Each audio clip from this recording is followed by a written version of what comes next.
There is a man in American history who arrested over 3,000 criminals, who rode alone into the most dangerous territory on the continent, who never lost a gunfight, who brought his own son to justice rather than look the other way. He was faster than most men alive, smarter than the outlaws who feared him, and braver than almost anyone this country has ever produced. His name was Bass Reeves, and somehow America forgot him. The year was 1838.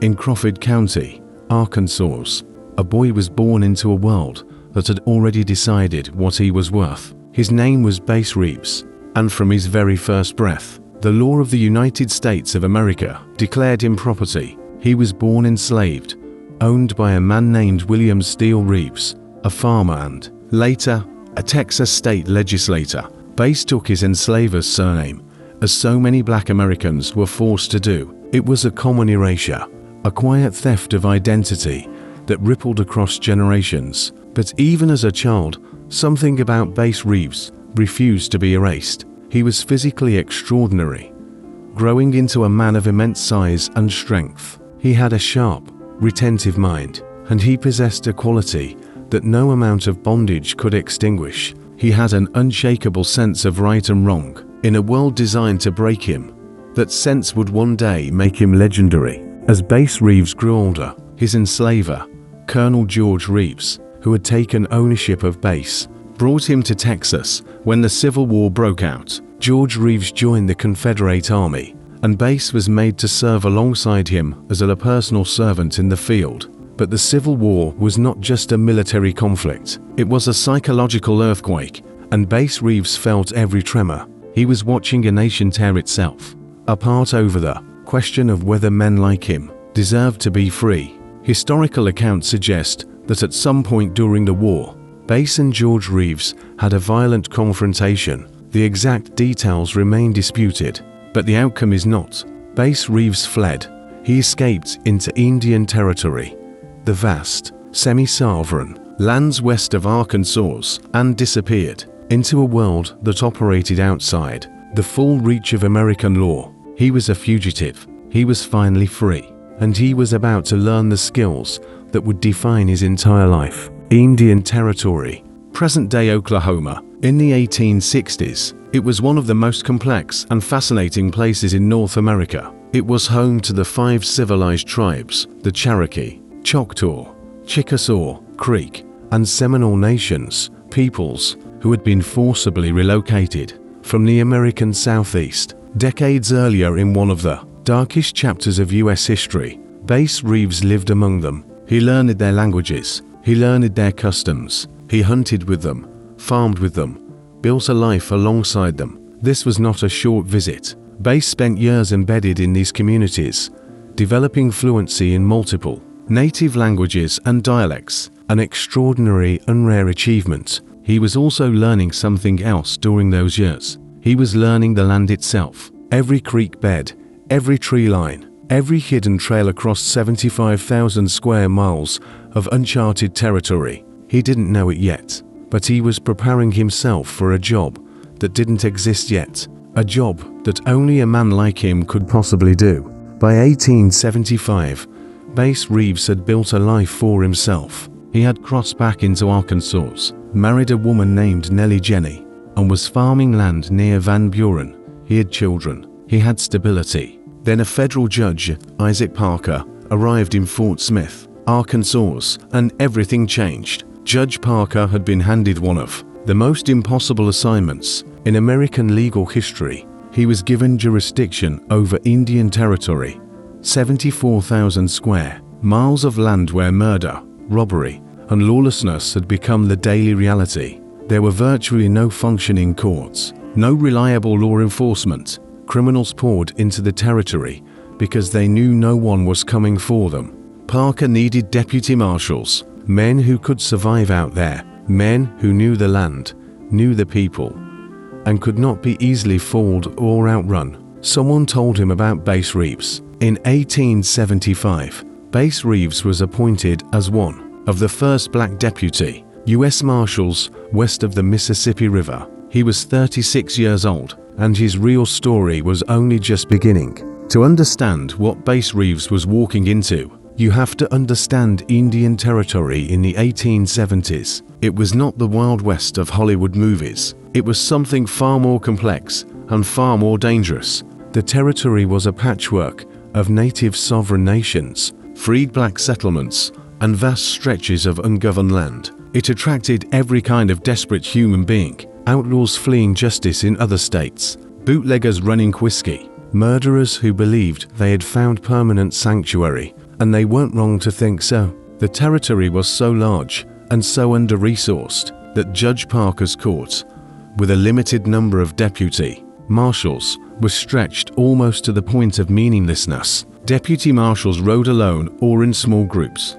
They carried warrants into communities that hated them. They had to feed and transport their own prisoners, sometimes chaining multiple men together 4 rides of hundreds of miles back to Fort Smith. Many deputy marshals died out there. The job had an almost incomprehensible mortality rate. Bass Reeves rode into it anyway, alone, armed, and carrying a stack of warrants. Bass Reeves did not survive 32 years in Indian Territory by being reckless. He survived because he was, without question, one of the most tactically intelligent lawmen in the history of the American frontier. His most legendary skill was disguise. Bass Reeves was illiterate throughout most of his life, a direct consequence of the laws that made it illegal to educate enslaved people. But his mind was extraordinary. He had warrants read to him once, and he memorized them perfectly. Every name, every description, every charge. And then he went undercover. He posed as a farmer, as a drifter, as an outlaw himself. He once reportedly walked 40 miles in disguise to infiltrate a criminal camp and arrest two wanted murderers, arriving at their mother's house, sharing their dinner table, and waiting patiently until the moment was right. He walked them out in chains. Historical records document dozens of such operations. Bass Reeves consistently outsmarted men who had every reason to be suspicious, because he was patient, methodical, and utterly without fear. Over the course of his career, Bass Reeves served more warrants and made more arrests than any other deputy marshal in the history of the Indian Territory. 3,200 felons brought to justice. That number is almost impossible to comprehend. It means that for over 3 decades, Bass Reeves rode out often alone into some of the most dangerous terrain in North America, located men who did not want to be found, and brought them back alive. Whenever possible, he brought them back alive. He was not a man who killed carelessly. He killed 14 outlaws in the line of duty over his entire career, a remarkably low number given the volume of arrests and the caliber of men he was pursuing. He was shot at countless times. His hat brim was shot off. His belt was shot in 2.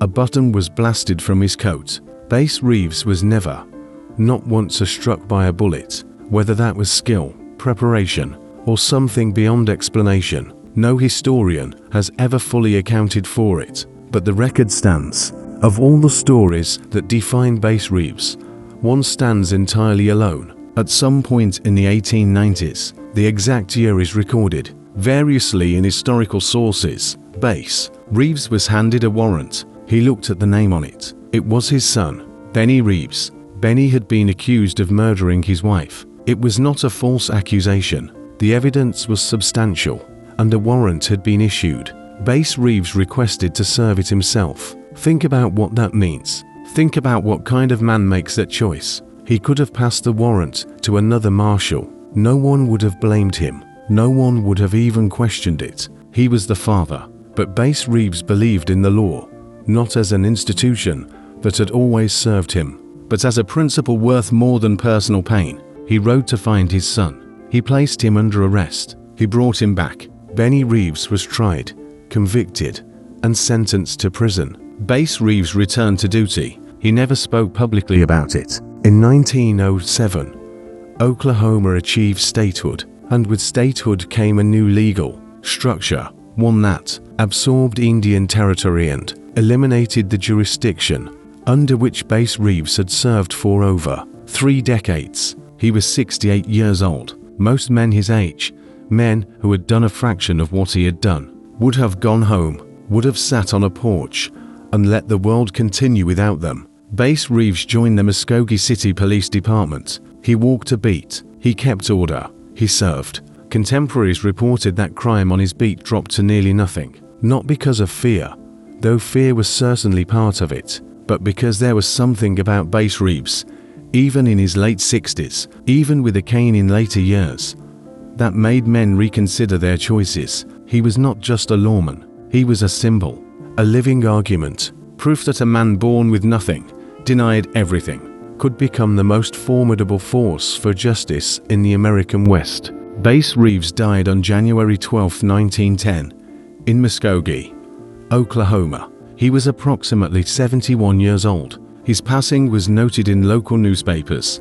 A few obituaries called him remarkable. And then, for most of the 20th century, the country moved on, and Bass Reeves was quietly, systematically forgotten. In his place, America built myths. It built legends of white frontier heroes, gunfighters and marshals, whose stories were told and retold until they became monuments. And somewhere in the architecture of those myths, many historians now believe, was Bass Reeves himself, recast, whitened, turned into a fictional character wearing a mask, the Lone Ranger. The evidence is circumstantial but compelling. A masked lawman, a Native American companion, operations across Indian territory, an unbeatable record, a moral code no writer simply imagines. Some stories are too powerful to be erased entirely. They find other shapes. They travel in disguise, just like Bass Reeves himself. He spent his life making sure justice was served for everyone, in a country that had not yet decided he deserved it.